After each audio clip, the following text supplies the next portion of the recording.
Hey, Bulldog fans! Welcome to Inside the Huddle, the podcast that brings you the heart and soul of Rolla Bulldogs high school sports.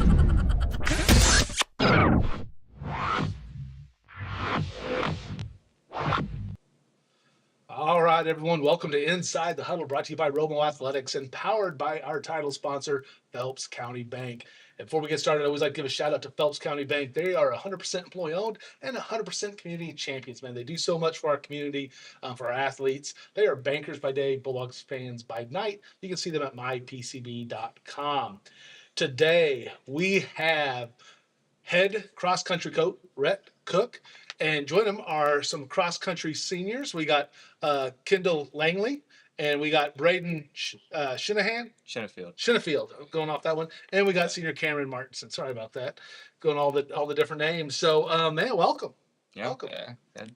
You guys just got done running. Yeah. It was, You guys aren't breathing heavy. recovery. Every once in a while, I have an easy day. Man. So I was breathing heavy just setting the stuff up. I mean, you guys saw that. You're like, hey, you all right? I said, I'm good. I'm glad. I appreciate you guys checking on me, though. Yeah, of course. Yeah.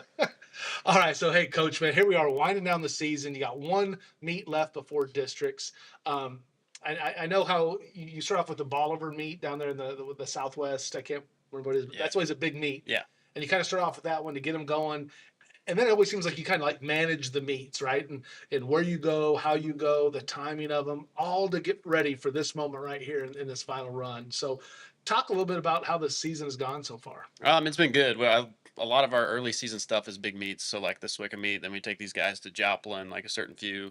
That Gans Creek Classic, which is the state course, so we hit that. So they see a lot of big stuff early on, especially. So then we kind of hit Campton, they start winding down. So that last 4 to 6 weeks, if they want an opportunity to run a meet, but it's a lot of training towards the end of season. So big meets early, and then they just kind of wind down pretty quick. So then we kind of get everybody else involved in those meets too, to make sure everybody gets to run an opportunity. So Yeah, because you just had one in Owensville. yeah, we just take a handful there too, and a couple of them run here and there too. So yeah. Yeah, and I know some of you don't necessarily always have full teams, but you said it's a chance to get the other runners in there, keep them interested, keep them engaged. Yeah, give them an opportunity to get in a varsity spot and run and kind of prove themselves too. So yeah. Okay, so man, right off the bat, so I'm going through back. I'm looking at some of the places you guys have played, and you talked about the one down at Missouri Southern. And that just looks like a freak bunch of schools in there, multiple states in there, big field. What's that like to be on that one with that many different teams? It's pretty exciting, actually. It's pretty good competition overall. Just a fun experience, and overall just good competition to compete with a bunch of teams and all that. Just overall good competition, yeah. And are those ones that you typically don't see at other meets? I mean, how many of them are the same ones you kind of see at some of the other ones? I mean, obviously you got some out-of-state ones. Ken, I mean, what about with you? Yeah, there's definitely some different teams at that one just because it's so big, but usually at most meets you'll kind of see some of the same teams, but Cameron, I mean, you've been all over. Yeah, I've raced like on the national stage. So it's like kind of used to it. Just trying to think of it as it's another race. It's a good opportunity to run fast. So just gotta take advantage of that. So does anything change when you're in meets like that? So then you got the one, like you said, the state meet up there at what's the Gans Creek Classic.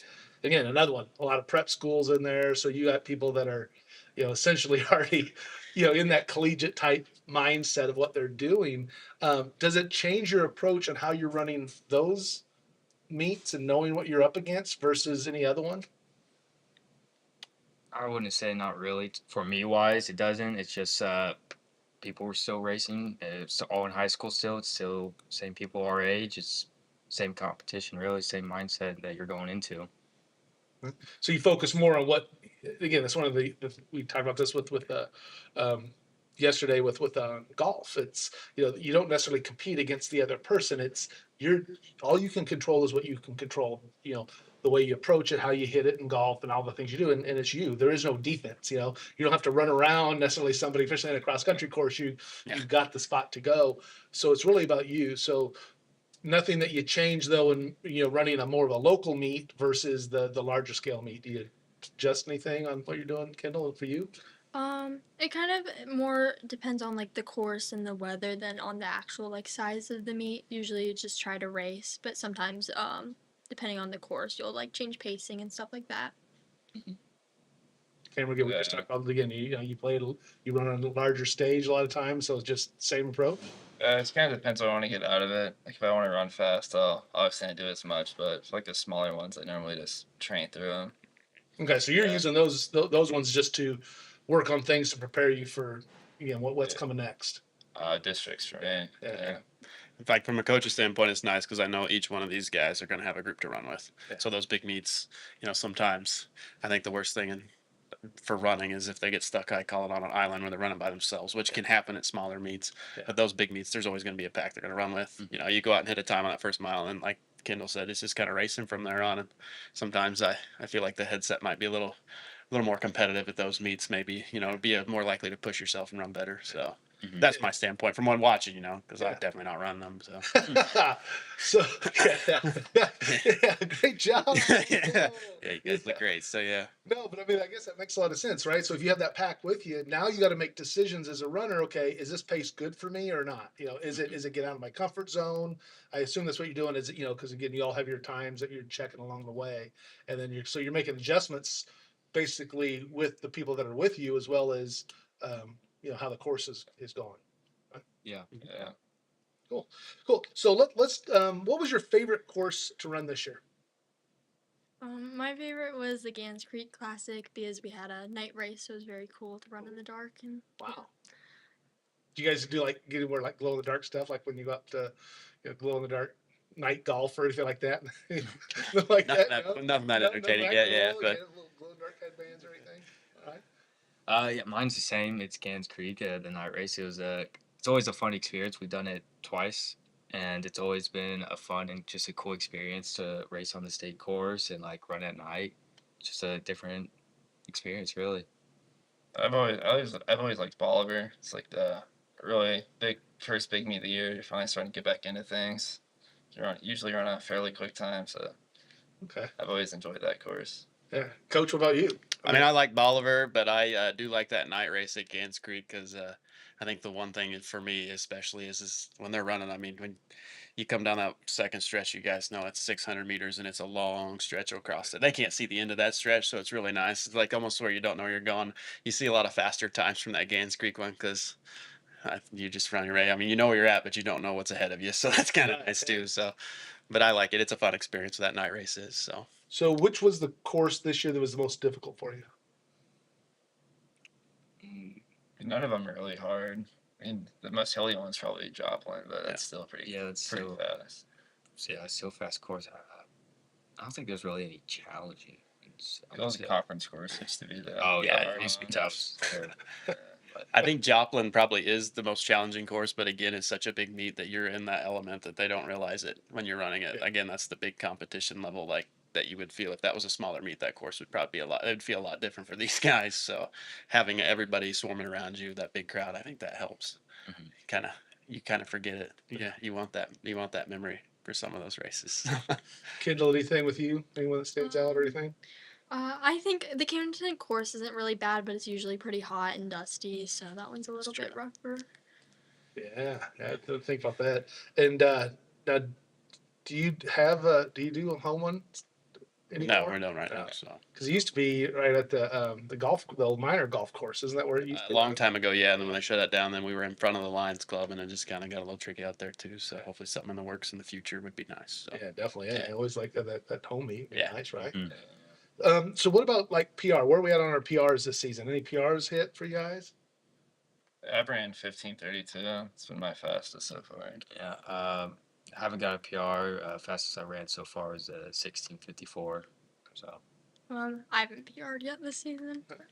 Just always one of those things, because I know, you always see that between the freshman and the sophomore year, you see the big pushes and the jumps. Then as you're coming in now, I always kind of wonder where that's at. Then how close to you are to our school record time? Aren't we close to it? I think like 2 seconds off. Yeah, if it's just two. Yeah. So is that on your radar for? I should get at districts. I think I'm in like low 15 shapes right now. So All right, that's good. So what are the goals you have? So here we go. We got the on next Thursday, you got the Waynesville district warm up, right? So that's kind of just the meet you're gonna do, kind of test everything out. And they probably won't run this one. I mean, Kendall might. So good old 2 mile sprint work, but Okay. we can power through it maybe a little bit if they want to. Obviously, they're seniors, they can choose they want to at this point. Yeah, Sure. I give them that, but So then, yeah, so we're kind of winding down. So what goals do we have at district? Do you have anything kind of set where you're looking for, knowing the times and stuff that you're dealing with? I'm just hoping to run a race that I'm happy with, like feel more racing competitive. Yeah, just make it past districts really, and just do my best. Like you get like top 5. Like it'd be you have the hardest one in the state, so it'd be stuff. I was gonna say it looks pretty loaded up with everything, yeah. Mhm. So okay, so now let's talk about districts. So we're in Class 5, District 2, so largest class, right? Mhm. Again, which we're kind of seeing that win all of our sports right now. I think there's a big senior class and a big. And this will be our 3rd year of it. Yeah, So, so yeah, it's- so. Yeah, you guys have had your fill of that. So that'll be November 1st. Yeah.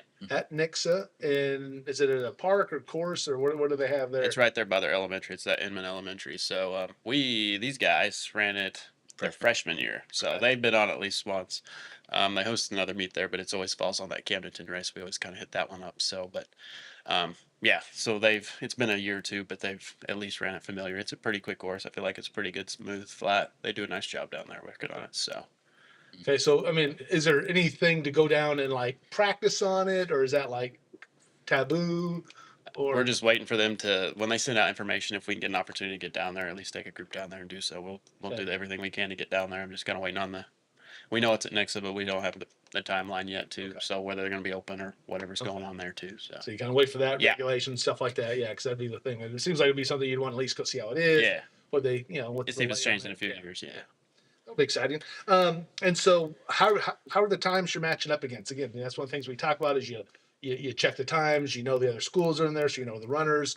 How do you feel? I mean, Cameron, you already said you're looking for a top 5 finish. Is that something kind of where your numbers are fitting in? And, Yeah, I think so. I haven't really checked those rankings, but Yeah, just I coming off an injury and just trying to get back down there to my PR, and if I get it back down there, I have a really good chance on going past districts to state, and you just got to see, and got 3 weeks until then, so I think we'll be ready by then.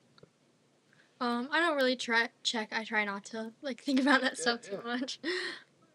well, I mean, again, like I said earlier, it comes down to what you do, right? So Yeah. it's you focus on you and not worry about the other things. And I told the story. Mike Martz was offensive coordinator for the Greatest Show on Turf, the Los Angeles or the or St. Louis Rams back in the day when we used to go all the time and had season tickets, and they left, and so now, whatever. But his whole thing is people were talking about how fast the receivers were and how they scored and all the points they're putting up, and they're like, well, how do you stay with it and how do you do these things? He goes, well, we don't run the race to beat the person next to us. We run the race as fast as we can. Mm-hmm. So it doesn't matter if we're barely ahead of them or way ahead of them. He goes, we're just running it to the best of our ability on everything we do. That's all we worry about. We're not worried about who's next to us. So I thought it was kind of a neat approach. And I think you kind of capture that. Say, hey, you want to be happy with where you're at. You know that you've done that. Yeah. So now let's look at Coach. So what are we looking at between now and districts? You talked about now it's a lot of training, a lot of you got maybe some catch up time, get healthy, and build yourself up. Yeah, we got a good another. Let's just say if we kind of drop that Thursday meet with some of these guys, we got a good another week solid, and they can kind of start tapering down and hopefully start feeling fresh for the first time in a few months. So they kind of do it the early part of the season. As soon as that last big meet's over, we start grinding out again too. So the goal is the last couple weeks, 3 weeks, we've been kind of on the upper level of training, and still, Braden, like I say, we were still increasing last week a little bit, so we got a plateau and drop back down. Hopefully by districts, they'll feel the best they can and keep moving on. So that's the overall goal with all of them, especially these guys too. So And you customize with them what they need to do for each one of them on where they're at, what they feel like. Yeah, we're all good communication. These senior guys, they're boom boom pop off sometimes, and sometimes they need to give me the advice too. I can't hear their bodies like they do, so but they're always on it. They're good. They never complain though. They're tough. They grind. Sometimes I have to tell them to back off a little bit. So that's always a good problem to have. We'll take that with these three. So, Definitely, yeah. definitely. I mean, it's been a great career. I know that the contributions you've made to the cross country program has been great. A lot of success. That's always kind of exciting to have. And Mhm. again, coming up through all the way through and now being seniors, so that's pretty Yeah. cool. Well, before we wind down, I want to just give a recognition to some of our sponsors. Always like to do that to make sure we have those on there. So I already told you about Phelps County Bank, title sponsor. Appreciate them. Someone else we really like.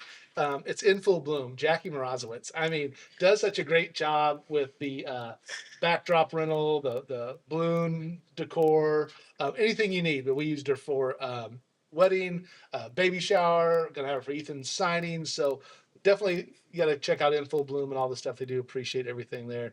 Juan Skills Academy, Kobe Juan's building this facility out there on Old St. James Road. Going to be done hopefully in the next couple months. They got steels up, sidings up, everything. Going to have 2 courts in it. Appreciate him. He's a 2-time All-Stater for the Bulldogs. Also like to talk about in the season ticket on 104.9. JP Maxwell does a great job on there. Tuesdays 5 o'clock. Not going to be having an episode next week, but after that we'll be back 5 to 6. I co-host on there, and I give a little shout out to all the Bulldogs on there. So appreciate everything there.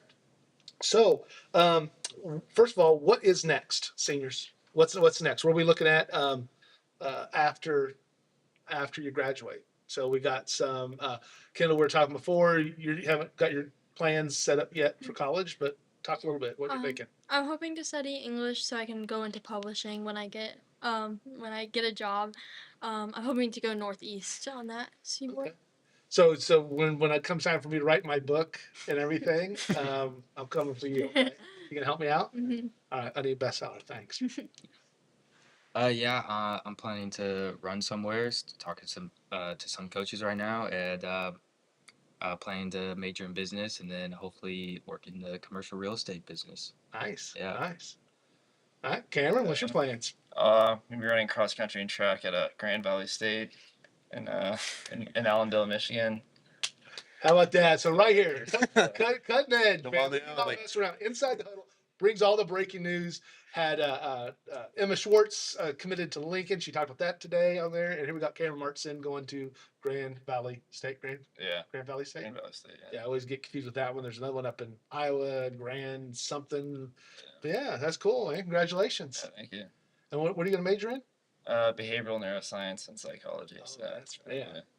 Yeah, I remember That'll be fun. trying to read that Yeah. thing out during He's- the senior night. I'm a good, target for him. He can come back and study me for the behavioral neuroscience thing. But is that, Maybe is get that me- what inspired you? Maybe It was like, get me figured out. Yeah, how I don't know. figure out coach. Yeah. I do that one. All right. So one last question for everybody. Okay. So this is one question. So you got to meet, let's say day of a meet. What's your routine for meal or some other routine you have that you do on any meet day? Cheeseburger for sure, 100%. Cheeseburger. Yeah. Again, not running. So I hope not. I'll break his silence there real quick. There you go. Now you guys, you healthy individuals. I usually have oatmeal in the morning, even though I think it's really gross. And then I try to sleep on the bus and then get there and do a little shakeout and get ready. Every time I always have one peanut butter and honey sandwich, and then on the bus I just relax really and just not think about anything. Then when I get to the course, I just like look around, just not get in my head, and just focus on the upcoming race. Go from there. Yeah, I've started eating like 2 Cliff Bars and a Gatorade like protein bar. I usually do like this carb drink before just to get good calories in. Then warm up like 50 minutes before the race. Then just try to get ready. All right. Yeah. All right. Well, I remember in like junior high track, whatever that was, when Ethan was there, and I started going to track meets, and I'm like out there. Then Cameron would be like running like 42 sprints on the football field. Like, what the heck's he doing? He hasn't raced yet, right? And then he's out there doing it again afterwards. Like, wait, didn't he already race? Like, yeah, I was cooling down. So it was like an eye opener for me on stuff like that, because when I ran track, I didn't always look like this. I ran track one year, and it wasn't very good. We had jam shorts for our uniforms. Jams, really Hawaiian short stuff. Yeah, that's what we had. It's nice. Rangers, we did things a little Yeah, different back there. Hey, small school there, right there. Yeah, not too much about it. All right. So, anything else that you want to share about, man, getting ready for districts or anything? Any shout outs to anybody you want to give? No, you don't say, hey, Coach, I won't even Cook, put man, him on the thanks, spot. thanks No, for never doing do that. everything, man. Appreciate you being there for me. Hey, folks, what are you guys doing? Give a shout out to my daughter Megan. Appreciate you, Yeah. Megan. Well, thank you I for don't having. know. Thank you, Tom, for having us on here. So Well, hey, appreciate there that. we There we go, go. there There we we go. go. Look at So that. yeah, no, appreciate you for coming and doing all this. So And hey, well, I want to thank you all for being here. Thanks for everything you've done for the program, and wish you all luck going forward. So again, we got the districts November 1st down in Nixa. So make sure you cheer on our Bulldogs. You see them out there running. Make sure you give them a little honk. Don't scare them too bad because they might have some music in. Coach, thank you for being here. Thank you. for rounding them all up and being part of this. Appreciate everything you do. appreciate you. All right. So from inside the huddle to the heart of the game, we'll see you next time.